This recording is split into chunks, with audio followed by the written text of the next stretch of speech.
Whose talent will rise above the rest? Who will redefine excellence? Who will be called the very first Pilipinas Got Talent winner? Sama-sama nating alamin with celebrity guests Robin Padilla, Jurist, Sugar Free, Kwan, Rocksteady, Halili Ballet, Maneuvers, Iya Villania, and Gary V. Pilipinas Got Talent Grand Finals. Linggo, 8:15 p.m.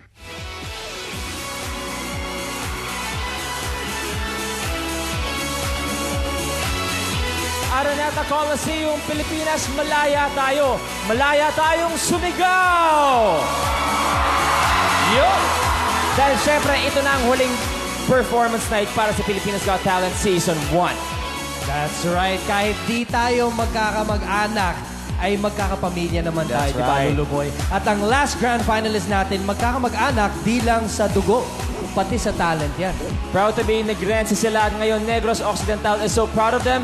Ito ang Luntayo family. Watch this. Isa po kami magkakapatid, kumakanta lahat. Siguro masasabi ko na isa po yung advantage po sa amin habang pamilya ang kumakanta. Naniniwala po kami na walang imposible po kung ikaw ang nangangarap. Lalong-lalo na po kung mananalig ka lang sa Panginoon at ibibigay mo lang yung best mo. Manalo man po kami o matalo, sama-sama pa rin po kami sa pagtupad ng aming mga pangarap. Ate Myra, good evening. Good evening po sa lahat sa buong Pilipinas. Konting mensahe po para sa Luntayaw family. Ang para sa mga kapatid ko, ito na yung katuparan ng mga pangarap ninyo. Proud na proud sa inyong buong Negros, lalong-lalo na yung taga-Hinigaran. Ibigay nyo lang yung best nyo. We love you. Thank you po. Ngayon mga Bisaya, whether Cebuano, Waray, Ilonggo, Hiligaynon, ito ang kaisa-isang pamilya natin na nakapasok sa Grand Finals. Kaisa-isa, pero 8 sila. Dahil silang pamilya, ladies and gentlemen, please welcome the Luntayaw family.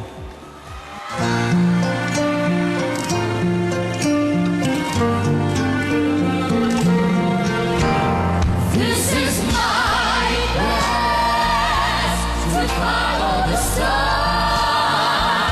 No matter how hopeless, no matter how far, to fight for the rights Without question or pause, to be willing to march. marching to hell.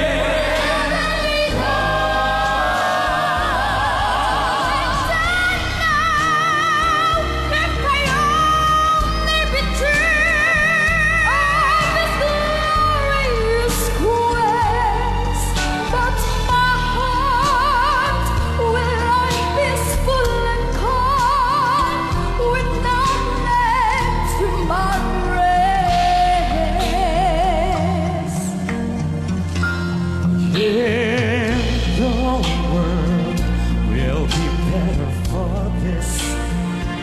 That one man scorned and covered with scars.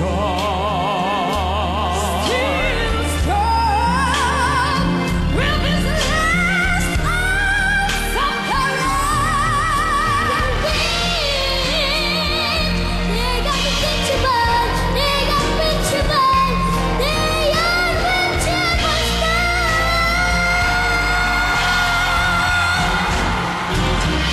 And I always dream the impossible dream. Yes, we will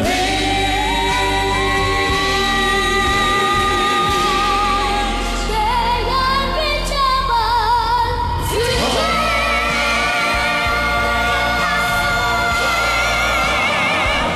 내가 빛을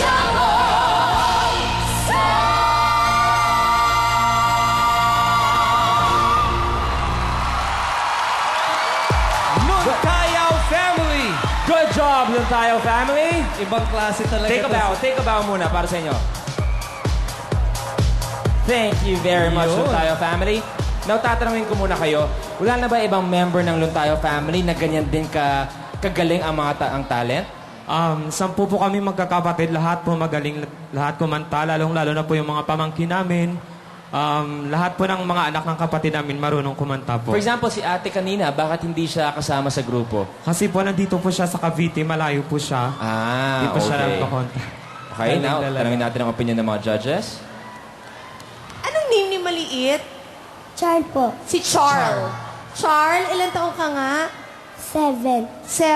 Gusto kitang ampunin na talaga. Kasi nakakaaliw siya, di ba, friendship? Yung pagod natin at sa ganitong oras na 12 midnight at Cinderella na ang sarap mo na nasa bahay, di ba, na kukwerdasan mo lang, Charl, kanta nga. Di ba? Ang cute.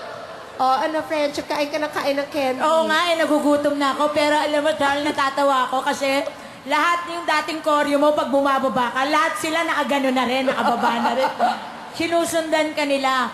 Pero ngayon, tinalo nyo na ang Jackson 5. Kayo na ang Luntayaw 8. Bongga! Wow. Sir FMG? Anong pangalan ng maliit? Si Charl. Charles, I was afraid... Walang ES, boss. Charl lang. Charles. Charl. Charles, okay, Charles. Akala ko hindi ka abot sa nota, pero nakuha mo. Ang ganda ng blending ng boses nyo, ang galing-galing nyo. Thank you po. Salamat po. Thank you very much, judges. If you want the Luntayo family to sing their way to 2 million pesos, this is what you have to remember. PGT space, Luntayaw. That's PGT space Luntayaw. Your voting counts, mga kapamilya. Thank you, Luntayaw family. And again, good luck sa inyo. Thank you very much, Luntayo family. Galing talaga. Thank you. Ito, drop it pa habang kumakatawa. Wow! Lumulusit pa. Bang klase And talaga. that concludes the grand finals performances for the first season of Pilipinas Got Talent. At alam niyo na ang ibig sabihin yan. That's right, season 2 na! Excited? Hindi pa masyadong ibig sabihin yan. Ilang minuto magbubukas ng ating voting lines. Ayan na, napakalapit na. Sino kaya ang excited? Handa na ba kayong bumoto, mga kapamilya? Alright, but before you start voting, ito po ang na-witness natin ngayong gabi sa Araneta Coliseum. Please watch this.